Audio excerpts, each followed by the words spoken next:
आइए दोस्तों नजर डालते हैं देश भर में कोरोना वायरस का माहौल क्या चल रहा है। कोरोना से जुड़ी 10 बड़ी खबरें इस वीडियो में मैं आपको फटाफट से बता देता हूं कि देश में अभी क्या कुछ हाल चाल और स्थितियां चल रही हैं वायरस से संबंधित। सबसे पहले तो आपको पता होगा दोस्तों, पिछले 24 घंटों के दौरान सबसे ज्यादा भारत में अब तक के सबसे ज्यादा नए मामले देखे गए। जी हाँ, कोरोना के सारे रिकॉर्ड टूट चुके हैं। 3,14,000 के पार नए केस आए। पिछले 24 घंटों के दौरान 2104 से भी ज्यादा लोगों की मौत हुई और तकरीबन 3,14,000 से ज्यादा नए केस आए। ये तो सिर्फ 24 घंटों का आंकड़ा है। अब आप अंदाजा लगाइए दोस्तों, भारत में कोरोना वायरस का बढ़ना कितना ज्यादा हो गया। इसीलिए मैं आपसे बार बार ये रिक्वेस्ट करता हूँ कि जब भी घर से बाहर जाएं तो प्लीज मास्क लगा कर ही निकलें और बिना काम घर से बाहर जाए ही नहीं तो ज्यादा बेहतर है। चलिए अब नजर डालते हैं अपन देश में जुड़ी कोरोना की कुछ बड़ी खबरों पर। तो अपडेट देखिए, आप सावधान हो जाइए। 11 से 15 मई के बीच अपने पीक पर होगा कोरोना संक्रमण। एक दिन में निकल सकते हैं 35 लाख नए केस। जी हाँ, एक डराने वाली और चौंकाने वाली खबर निकल कर आ रही है। मेरा मकसद आपको डराना नहीं है, लेकिन दोस्तों जो खबर आ रही है वो आपको बताना जरूरी है ताकि आप पहले से ही सावधान रहें। राइट? जी हाँ, तो दरअसल अगर आप और हम ये समझ रहे हैं दोस्तों कि कोरोना की लहर को कम करने के लिए राज्यों में वीकेंड कर्फ्यू या वीकली कर्फ्यू, छोटा लॉकडाउन, कोरोना कर्फ्यू या स्वास्थ्य सुरक्षा सप्ताह जैसे कदमों से संक्रमण की रफ्तार कम हो जाएगी, तो शायद ये आपकी हमारी भूल साबित हो सकती है। फिलहाल देश में जिस रफ्तार से कोरोना संक्रमण के नए मामले बढ़ रहे हैं, उससे अंदाजा लगाने वाले विशेषज्ञों की तो यही राय है कि अगले मई महीने के 11 से 15 तारीख के बीच कोरोना के संक्रमण के मामलों की संख्या जो वो 33 से 35 लाख के बीच पहुंच सकती है। इसके साथ ही ये अपने चरम पर पहुंचकर एक नया रिकॉर्ड कायम कर सकता है, यानी कि कोरोना पीक पर जाएगा और मई के बीच में 15 मई तक, है ना। तो ये जो विशेषज्ञों की रिसर्च में जो डेटा निकल कर आ रहा है, इससे हमें यही सावधानी बरतनी चाहिए कि अभी भी बिल्कुल लापरवाही नहीं करनी है। साथ ही कोरोना को लेकर एक बड़ी खबर देखिए दोस्तों, दिल्ली पुलिस ने बड़ा फैसला लिया। अब दिल्ली पुलिस के जो 58 साल से ज्यादा उम्र के पुलिस कर्मी है ना, उनको फील्ड पर तैनात नहीं किया जाएगा, क्योंकि ज्यादा उम्र वाले लोगों में कोरोना ज्यादा असर कर सकता है। शुरुआत से ही यही चीज हमें देखने को मिली है और इसीलिए दिल्ली पुलिस ने बड़ा फैसला लिया। दिल्ली गवर्नमेंट ने की दिल्ली पुलिस में जो 58 साल से ज्यादा उम्र के पुलिस कर्मी है ना, वो अब फील्ड पर तैनात नहीं किए जाएंगे, है ना,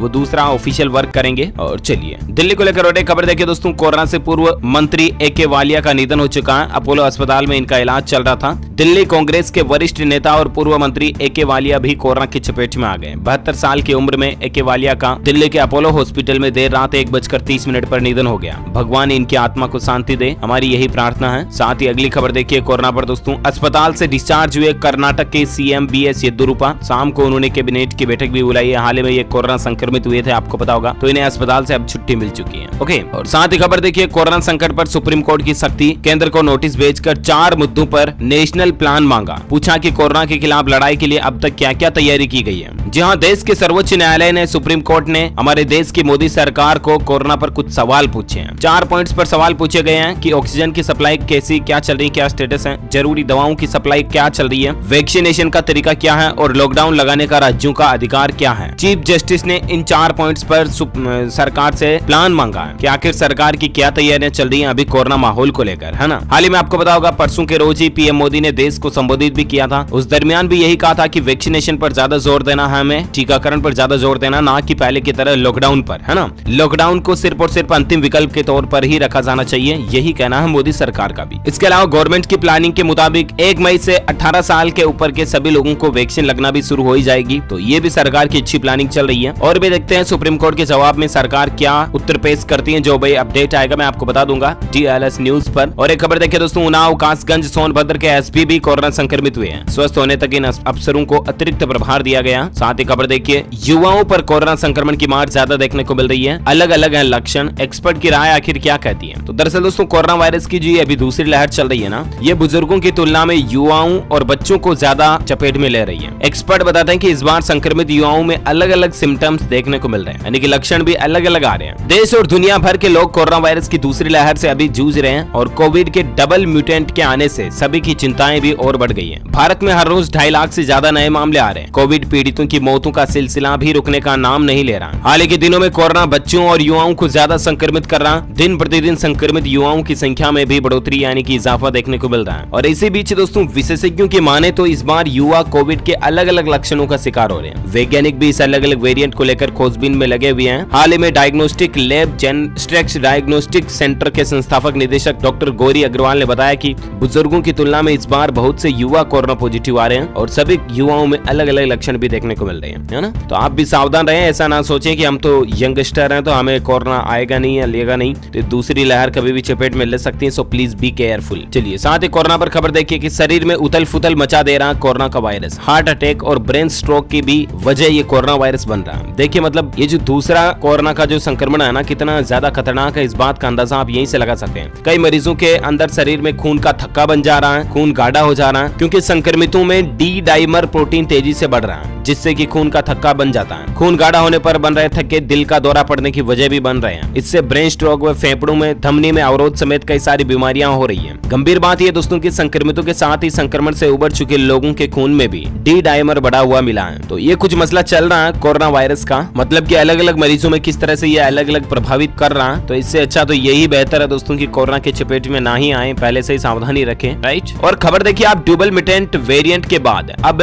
भारत में कोरोना के ट्रिपल म्यूटेंट वेरिएंट भी देखे जा रहे हैं, और ये वेरिएंट अब वैज्ञानिकों की चिंता और बढ़ा रहे हैं। जी हाँ, इतने दिन तो डबल म्यूटेंट वेरिएंट ही था, लेकिन अब इसका ट्रिपल म्यूटेंट भी सामने आ गया। महाराष्ट्र, दिल्ली और बंगाल में ट्रिपल म्यूटेंट से संक्रमित कुछ मामले सामने आए हैं। ट्रिपल म्यूटेशन का मतलब है कि कोरोना वायरस के 3 अलग अलग स्ट्रेन यानी कि स्वरूप मिलकर एक नए वेरिएंट में बदल गए। वैज्ञानिकों का यह मानना है दोस्तों कि दुनिया भर में संक्रमण के नए मामलों में बेतहासा वृद्धि वायरस के नए नए वेरिएंट की वजह से हो रही है। मैकगिल यूनिवर्सिटी में महामारी विज्ञान विभाग में प्रोफेसर डॉक्टर मधुकर पई ने कहा कि ये एक बहुत अधिक संक्रमणीय वेरिएंट है। ये बहुत सारे लोगों को बहुत जल्दी बीमार बना रहा। हमें टीके में भी बदलाव करने की जरूरत है। इसके लिए हमें बीमारी को समझना होगा। हमें युद्ध स्तर पर सीक्वेंसिंग करने की आवश्यकता है। तो कहने का मतलब अभी जो कोरोना की वैक्सीन वगैरह चल रही है ना, इसमें भी बदलाव की जरूरत है, ये वैज्ञानिकों का ही कहना है। भारत के लिए नए वेरिएंट से संक्रमित होने वाले मामलों की जीनोम सीक्वेंसिंग एक बहुत बड़ी चुनौती है, और भारत में अभी तक जितने भी मामले सामने आए उनमें से 1% से भी कम की जीनोम सीक्वेंसिंग हो पाई है। भारत में अभी 10 लैब में ही जीनोम सीक्वेंसिंग की जा रही है। तो कुल मिलाकर के इस पर साइंस की ओर ज्यादा रिसर्च मांगती है, तभी हम कोरोना की ओर ज्यादा बारीकियों को पकड़ पाएंगे, राइट। अच्छा, हालांकि दोस्तों ऐसा नहीं कि वैक्सीन बिल्कुल काम नहीं कर रही है। इस पर भी एक खबर देखिए कि वैक्सीन कोरोना संक्रमण रोकने में कारगर तो है, क्योंकि टीका लगवा चुके 10,000 लोगों में केवल 4 लोग ही कोरोना पॉजिटिव पाए गए हैं। ये कहना है ICMR का, यानी कि Indian Council of Medical Research organisation जो है ICMR, उसका ये कहना दोस्तों कि कोरोना वैक्सीन लगा चुके लोगों में संक्रमण बहुत कम देखा जा रहा। हालांकि ऐसा भी नहीं कि संक्रमण जिन लोगों को वैक्सीन लग चुके हैं उनको नहीं हो रहा। ऐसे भी बहुत केस देखे गए दोस्तों जिनको 2 वैक्सीन लग चुके हैं, मतलब दोनों ही डोज लग चुके हैं, डबल बार वैक्सीन लग चुकी है, उसके बावजूद भी वे संक्रमित पाए जा रहे हैं। और यहाँ तक कि कई केसेस तो ऐसे भी हैं जिसमें दोनों ही वैक्सीन लगी होने के बावजूद भी संक्रमित होने के बाद व्यक्ति की मौत हो जा रही है। तो